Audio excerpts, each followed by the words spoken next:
Bueno, les decía que esta es una constancia muy breve que voy a dejar sobre un tema que a mí me parece de inmensa importancia, de enorme importancia.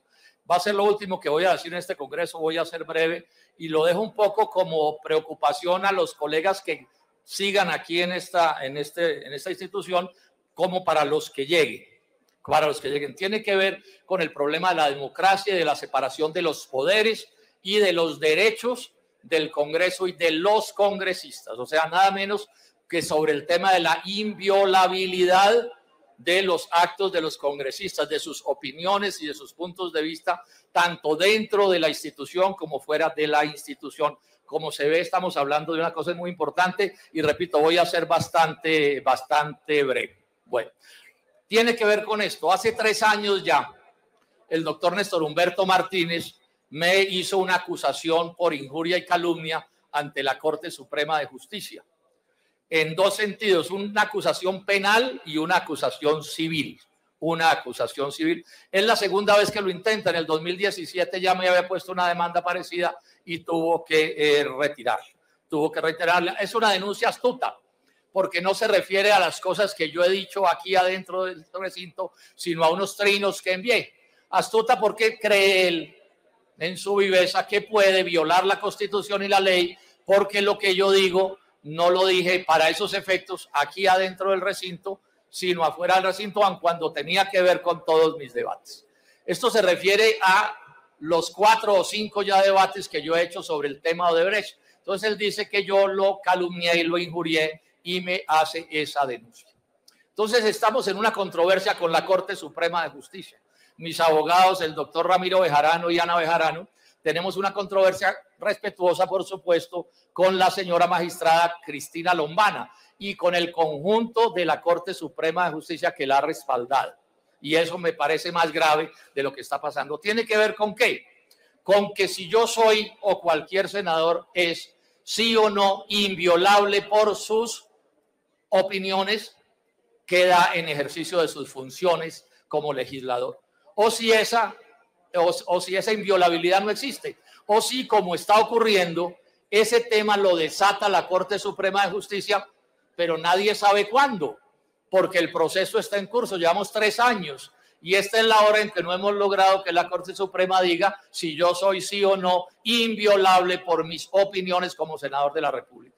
Fíjense que esto no tiene que ver solo conmigo, esto tiene que ver con cualquier senador o representante a la Cámara que en Colombia entre en un debate con un funcionario público y termine en una situación como esta. Esto es de la esencia de la democracia, mis queridos colegas, de la esencia de la democracia, como la voy a explicar. No hay democracia porque haya poder ejecutivo. Hay democracia es porque hay legislativo, se acaba de decir. Y entre las funciones del legislativo, la democracia tiene que ver con el control político y con que seamos inviolables por ese control político, porque si podemos terminar en la cárcel por nuestras opiniones, pues el control político desaparece. Esto es tan importante que la primera vez en que se desatan, digamos, las controversias entre un parlamento y el rey en esos días ocurre en Inglaterra en 1689. Y lo que se termina acordando como derechos de la ciudadanía en general dice que la libertad de palabra y de debates o de actuaciones en el Parlamento no pueda ser impedida o puesta en cuestión ante tribunal alguno y en ningún lugar que no sea el Parlamento mismo. Después, en la Constitución de Estados Unidos en 1787, no lo voy a leer textualmente para no alargarme, pero vuelve y se establece que los parlamentarios son inviolables por sus opiniones o por sus votos. Y en la Constitución de Francia de 1791 ocurre lo mismo.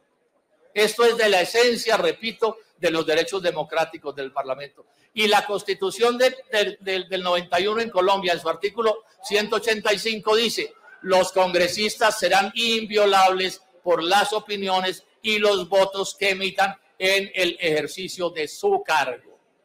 O sea, esto está precisamente establecido, y ese es el derecho que me están violando a lo largo de 3 años. A lo largo de 3 años, esta es la hora en que la Corte Suprema de Justicia, con la magistrada Lombana, no ha desatado esta controversia. Veamos algunos fallos de la Corte Constitucional al respecto. Dice: fallo de la Corte Constitucional, la sentencia 047, Carlos Gaviria y Alejandro Martínez, que esta prerrogativa es primariamente una garantía institucional en favor del Congreso, de la democracia, en vez de ser un privilegio personal del senador o del representante como tal. O sea, este no es un privilegio mío. Yo aquí lo que estoy es alegando el derecho institucional de este Congreso y de quienes lo componemos de no ser perseguidos por nuestras opiniones, así la opinión no le guste a cualquiera que sea el afectado por ese tipo de opinión. Dice también ese mismo fallo que esta inviolabilidad es absoluta por sus opiniones y por sus votos, que estamos excluidos de cualquier tipo de responsabilidad política. También en esa misma sentencia se establece con toda claridad que es una garantía absoluta y cuenta cómo fue el trámite en la Constituyente, donde alguien planteó que este derecho estuviera limitado a asuntos de carácter calumnioso y la Constituyente dijo no se limita con nada. Estamos hablando de una inviolabilidad absoluta, dice la Corte Constitucional. Dice la Corte Constitucional y dice también que no es solo en otra sentencia o en esa misma sentencia, que no es solo por demandas de carácter penal, sino también por exigencias de naturaleza civil.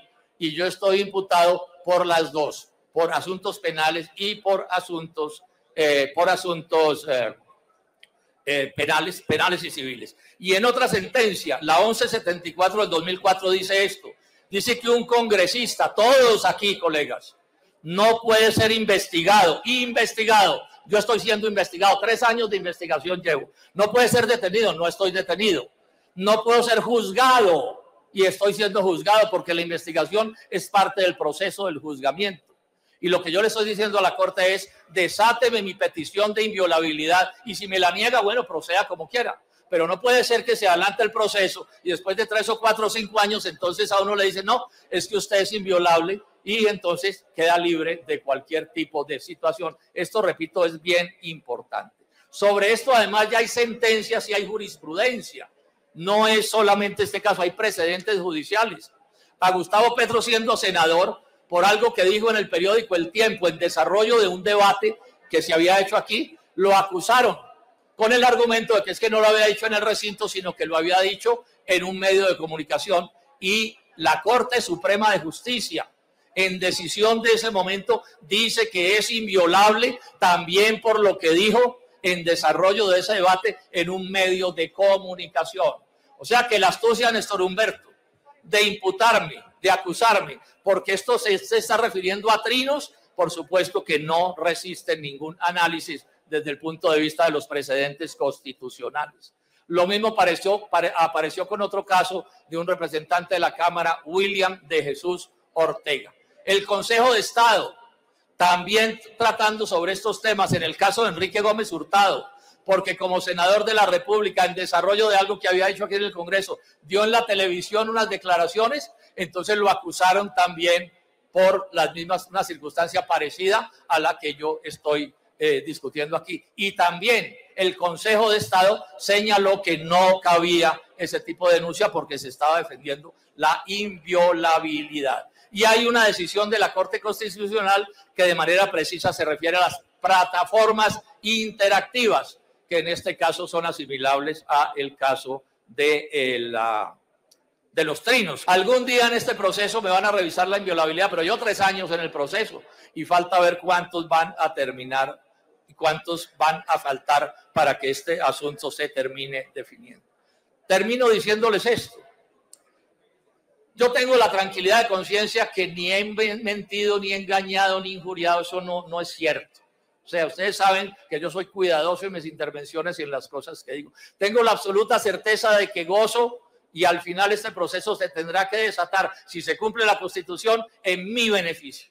Luego, en últimas, no estoy ni siquiera alegando de causa propia, estoy yéndome de este Senado, cumpliendo con mi último deber como senador de la República. A esta institución hay que respetarla. La Constitución que protege a esta institución hay que respetarla. Aquí nadie puede, ni la Corte Suprema de Justicia siquiera puede interpretar las normas de forma tal de que se nos maltrate, como estoy yo en este caso maltratado, y seguramente hay otros casos semejantes. Entonces, por último, decirles, bueno, colegas, fue para mí grato compartir con ustedes, casi siempre en desacuerdos, pero bueno, creo haber cumplido con mi deber y les deseo mucha suerte a los que se quedan y a los que se van a otras funciones también mucha suerte. Que estén muy bien, muchas gracias. A usted, senador Robledo, muchísimas gracias.